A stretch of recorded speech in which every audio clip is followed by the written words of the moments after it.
ایک اور حدیث میں ہے کہ حضرت ابو بکر صدیق رضی اللہ عنہ انہیں ایام خواب میں دیکھا تھا کہ آسمان سے ایک چاند مکہ مکرمہ میں اترا، جس کی وجہ سے سارا مکہ روشن ہو گیا۔ پھر وہ چاند آسمان کی طرف چڑھا اور مدینہ طیب میں جا اترا، جس کی وجہ سے مدینہ کی ساری زمین روشن ہو گئی۔ یہ طویل خواب ہے، اس میں آخر میں ہے کہ پھر وہ چاند اماں عائشہ رضی گھر میں گیا اور ان کے گھر کے زمین شک ہو گئی، جس میں وہ چاند پوشیدہ ہو گیا۔ پیغمبر صلی اللہ علیہ وسلم کے مزار شریف کہاں پر ہے؟ اماں عائشہ رضی اللہ عنہ کے گھر میں ہے، کیونکہ وہاں ان کا انتقال ہوا، وہی ان کی دفن کی گئی تھی، وہی ان کے مزار شریف ہے۔ اور اس کے بعد میں ان کے ساتھ میں ابو بکر صدیق رضی اللہ عنہ کے ہے، اور ان کے ساتھ میں حضرت عمر فاروق رضی اللہ عنہ کو قبر مبارک ہے، ٹھیک ہے۔ حضرت ابو بکر صدیق رضی اللہ عنہ کو دفن تعبیر سے پہلے ہی سے بہت سے مناسیات تھی۔ اس خواب سے انہوں نے مدینہ کی ہجرت اور آخر میں حضور اقدس صلی اللہ علیہ وسلم حضرت اماں عائشہ کے مکان میں دفن ہونا سمجھ لیا تھا۔ دیکھو میں ابھی پہلا بتایا دیں وہی آ گیا نہیں۔ دوسرے مضمون یہ ہے کہ اس بستی کی صفت یہ بیان کی گئی کہ ساری بستیوں کو کھا لے۔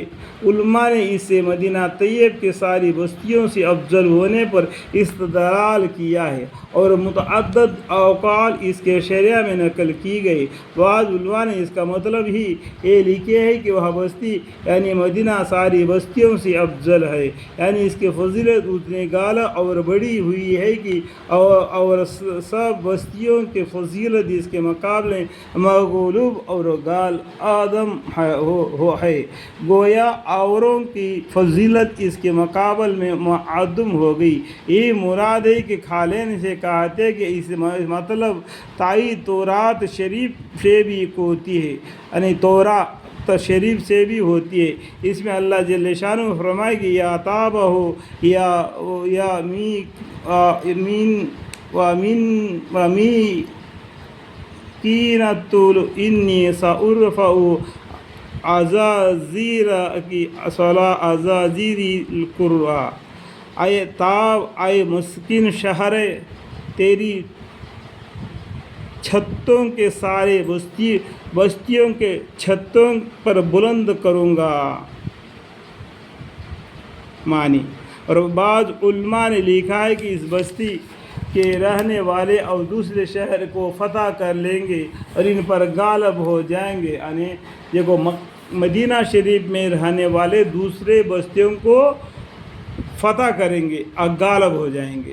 پیغمبر صلی اللہ علیہ وسلم نے جب مکہ چھوڑ کر جب مدینہ گئے، وہاں سے اسلام شروع ہو گیا۔ سبھی آدمی اپنے ایمان کو 10 سال تک اپنے دل میں دبا کے رکھے۔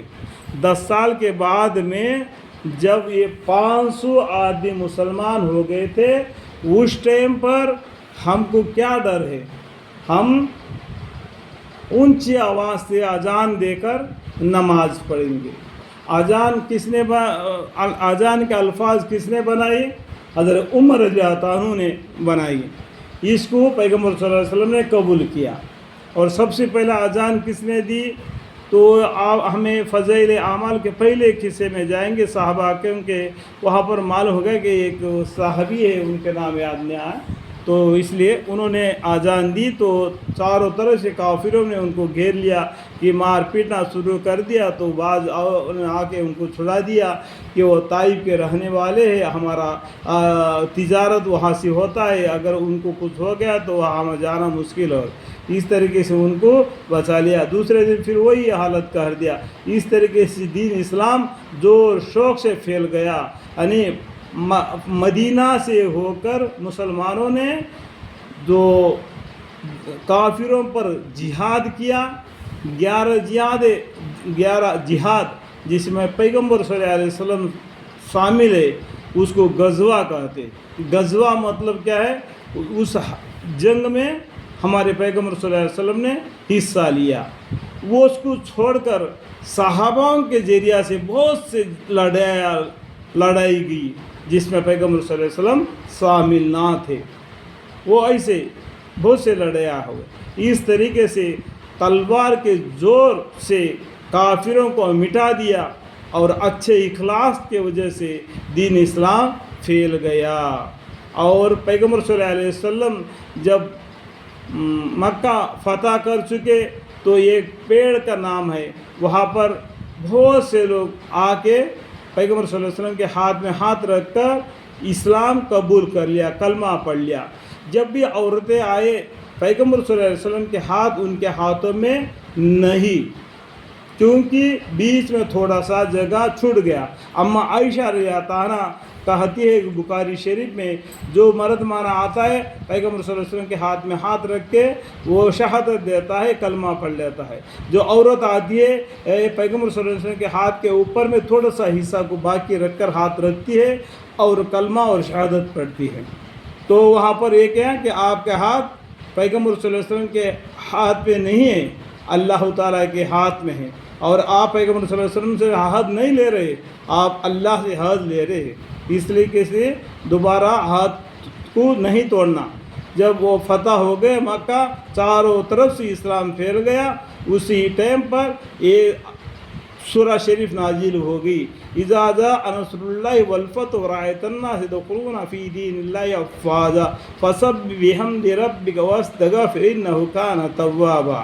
یہ سورہ شریف کے معنی کے مطلب سے پیغمبر صلی اللہ علیہ وسلم کو معلوم ہو گیا کہ آئندہ سال میں ان کا انتقال ہو جائے گا، کیونکہ اس کا مطلب معنی کیا ہے کہ ابھی چاروں طرف سے دین اسلام پھیل گیا، تو آپ اللہ سے معافی مانگ کے رہا کیجئے۔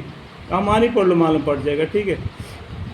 بعض علماء نے کہا ہے کہ دونوں معنی مراد ہے، یعنی اس بستی کے فضیلت دوسرے بستیوں پر غالب ہوگی اور اس کے آدمی دوسرے شہروں کے آدمیوں پر فتح اور غلبہ حاصل کریں گے۔ الحمدللہ جو حدیث ہے اس میں نہیں ہے، جو میں جوڑ کر بتا رہا ہوں، کیونکہ باقی کتابوں میں پڑھا تھا اس لیے ملا رہا ہوں۔ اللہ تعالیٰ میری کوشش کو قبول فرمائے، اگر غلطی ہو گئی تو معاف فرمائے۔